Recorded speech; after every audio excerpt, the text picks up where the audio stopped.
The barnstorming Blues fall just short. Some intriguing vision on a big concussion, and the Saints star adding zeros to his contract. This is the round so far, presented by KO and Kane Cornes. We start at Marvel Stadium tonight. Patrick Lipinski from the Dogs put them 34 points up midway through the last quarter, but the Blues almost snatched the thriller. So many twists and turns in this game. Bulldogs came out on fire. You thought Bulldogs by how much? Carlton had an amazing third term, which we'll touch on, but that was the vision there. Look at the time, just under 9 minutes to go, and then Carlton just went bang. I mean, Curnow was the star. He kicked 7. You'll see his 7th goal in just a moment, but you didn't think much of it when these goals were going through. There wasn't that much excitement in the stadium, but as it went on, it definitely built. The crowd got behind them, and then started thinking with 3 to go, they couldn't. They get another one, and you'll see this guy. He was a genuine star tonight. Just 11 goals coming into tonight. He's kicked 7, career high tonight, and this is the player that we've been waiting to see all year. He certainly had a poor year by his standards, but he was a star tonight. Lockie O'Brien gets this free kick, 46 seconds on the clock.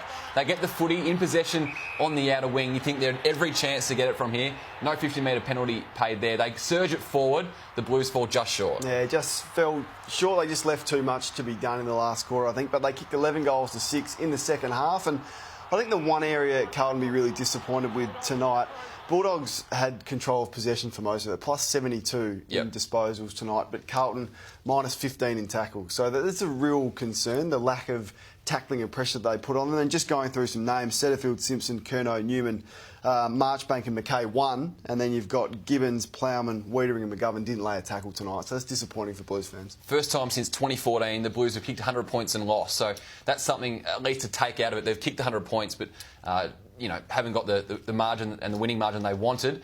Tom Liberatore came off during the match with a jarred knee. That's what the Dogs are saying. But there's a little bit of concern with his past history, and they're not definitively ruling out an ACL at this stage. Whenever a player that has his history pulls up as short as this and grabs the knee, you have concerns. He went off. He came back on and tried to have a go and tried to run through, but clearly wasn't right. So once again, not sure. Nothing from the club yet. They'll have scans, but just fingers crossed he doesn't need a third reconstruction. In the West today, Michael Walters, he's done it again. He's already won 2 games off his own boot this year. 6 goals, and he was our Saturday star. Yeah, and rightly so. He's just having an unbelievable year, clearly an All-Australian. Spending more time in the midfield, and certainly I thought he was the one that got them going in the last quarter. Port Adelaide led at 3/4 time, but he just went bananas, really. I was surprised by the lack of space Port Adelaide gave him, considering he's the most dangerous player in the game. Look at that. That's unforgivable for Port Adelaide to allow the most dangerous player on the ground that much room. Once again, here he had the better of Jonas when he went forward. Kicked 6 goals, was clearly the match winner, and maybe the hottest player in the competition right now, and he loved every bit of it, and so he should. Fremantle's the best last quarter team in the competition to date this season. They're 9-2 and they've drawn 1 last quarter. And today it was on the back of their big man in the middle, Sean Darcy. He only came in after Rory Lobb's injury, 21-year-old, and really took it up to Lysett and Ryder, 2 guys you put the onus on during the week. I'd be really disappointed, Ken Hinkley, with the performance of his 2 ruckmen. This was 2 quality ruckmen in Ryder and Lysett going at a 21-year-old 18-game player and getting completely obliterated in the last quarter. And don't say that lightly. Clearances 15-3 in the last quarter, contested possessions 51-26, and inside 50s 20-5 Fremantle's way. It was on the back of this guy.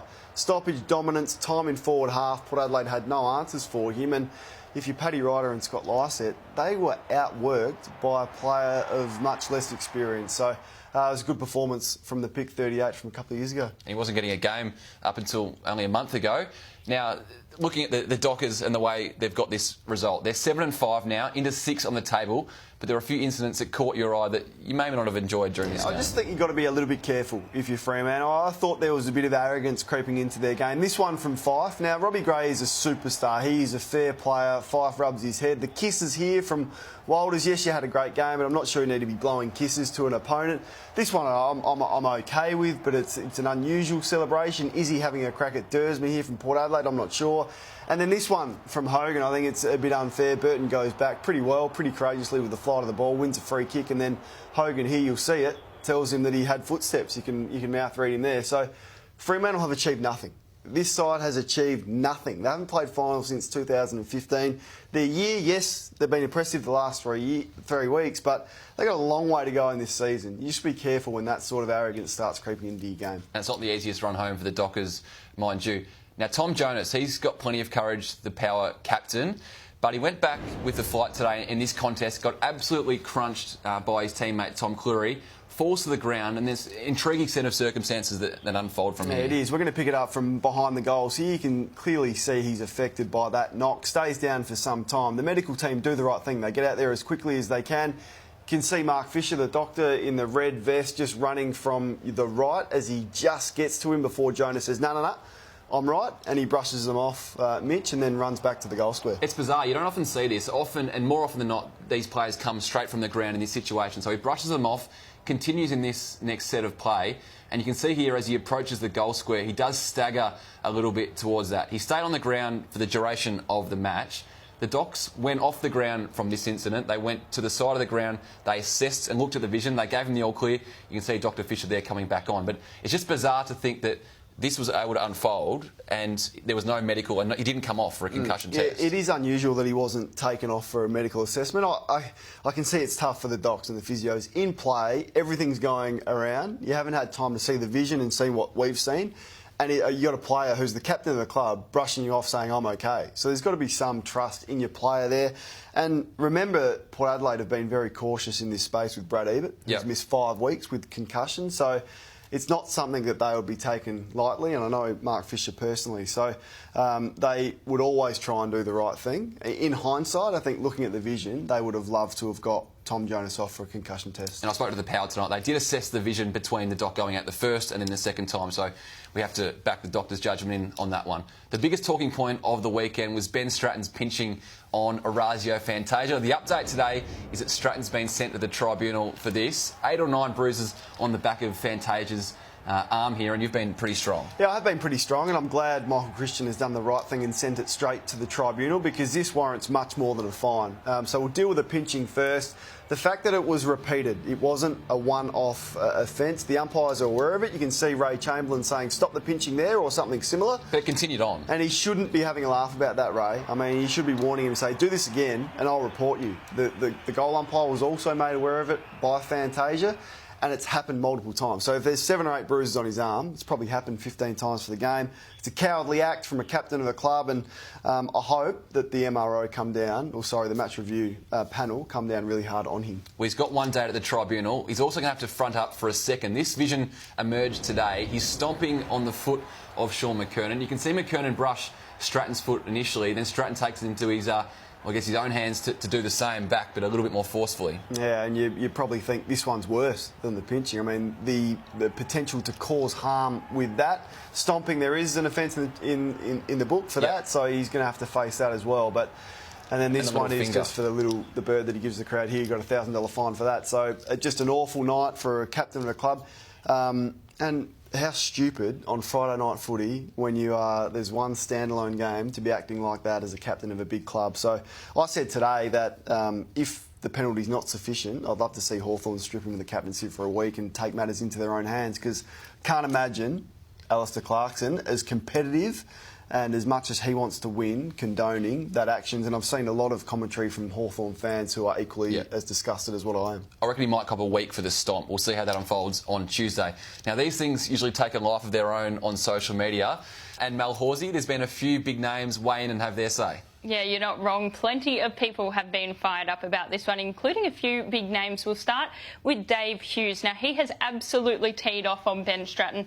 He said it's what schoolyard bullies do, and it's absolutely embarrassing for the captain of a footy club to be picking on small opponents like this. Now, it didn't end there. He actually went on in some further tweets to say Stratton doesn't do it to guys bigger than him, and he labelled the whole action pathetic. So there's some pretty strong views, but they're views that were echoed by lots of fans on social media. As you can imagine, the outrage really started pouring in, and that led to Ben Stratton's former premiership teammate Taylor Duray weighing in.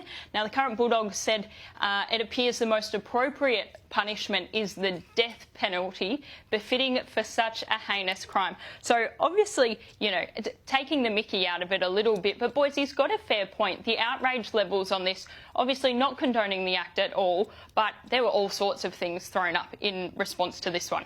And one man who has also been on the receiving end of what Ben Stratton has done before was Charlie Cameron. He also had his say. Yeah, that's it, exactly right. 2 weeks ago, the Lions played the Hawks and Ben Stratton lined up against Charlie Cameron. And he was being a bit of a pest all day that game, throwing a few little jumper punches. And it turns out that Charlie Cameron actually had similar bruises on his arm after that game, same as these ones Orazio Fantasia had. So this is where he chimed in this weekend about the incident, just simply saying free kick ? And boys, sometimes I think a little bit says a lot. I like this from Charlie Cameron. I think it says exactly what he needed to say. Another one of your mates from the Tagger fraternity, Ryan Crowley, doesn't use Twitter all that much, but he felt the need this weekend to have his say on Ben Stratton. Yeah, he did. Now, the last time this sort of incident occurred was in 2013 when Ryan Crowley was fined for pinching Brent Harvey, and that was raised by a lot of people on Twitter as a result of pinching being spoken about again.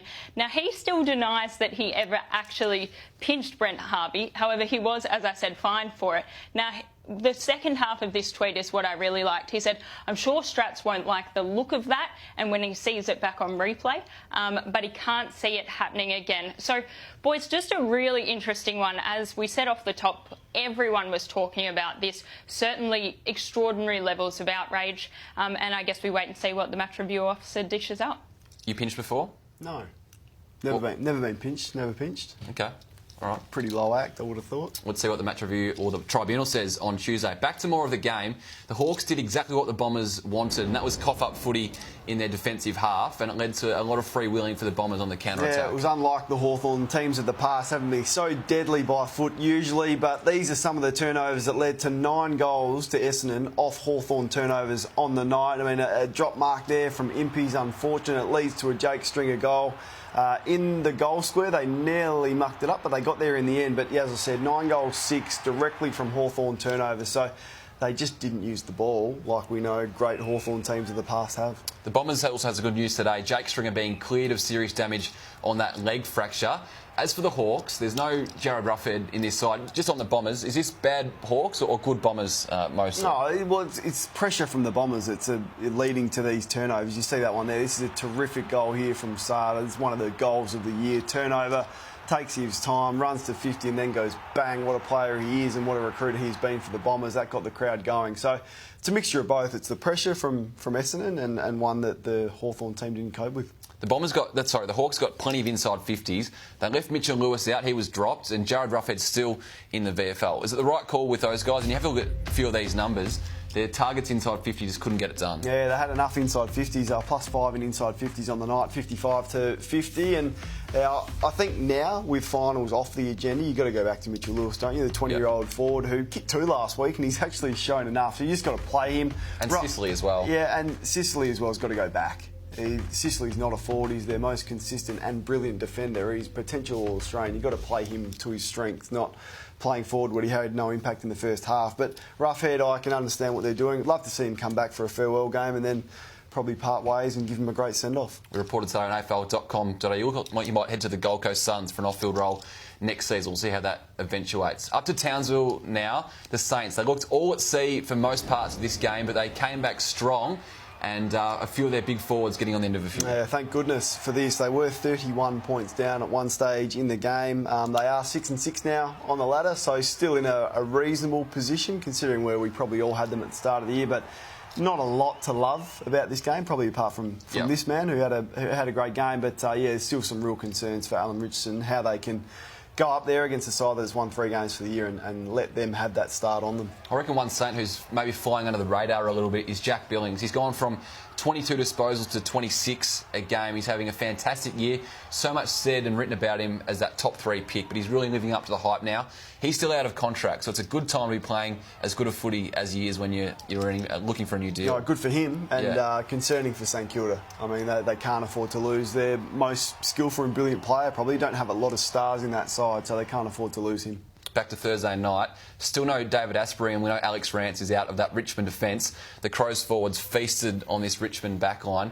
Taylor Walker and Josh Jenkins combining with 13 scoring shots. And the Ryan Garthwaite and co didn't have many answers. Yeah, unfortunately it was Garthwaite who was on the end of most of them. And on the end of the vision here, you'll see this one on Jenkins, just no contact. Not sure exactly what Garthwaite was doing, but Adelaide played it really well. Whoever did get Garthwaite took him straight back to the goal square and played him as the deepest defender. So at times it was Jenkins. As soon as he got him, went back. And in this quarter, it was Walker who had a purple patch here as well. So Crows forwards got going. Unfortunately for Ryan, you'll see this. This was typical of his night. He was all at sea back there. Needs to go back and learn the craft of how to play as a key defender. Not sure who they've got to come back in because of the injuries, but he can't cope in that role. He was monstered again. He was monstered by Hawkins the week before as well. You didn't tip the Crows for the flag at the start of this year. You still sticking fat with that? I would tip Geelong now, yeah, but I still think Adelaide are capable with the draw they've got. They played Gold Coast against St Kilda and Carlton in the run home.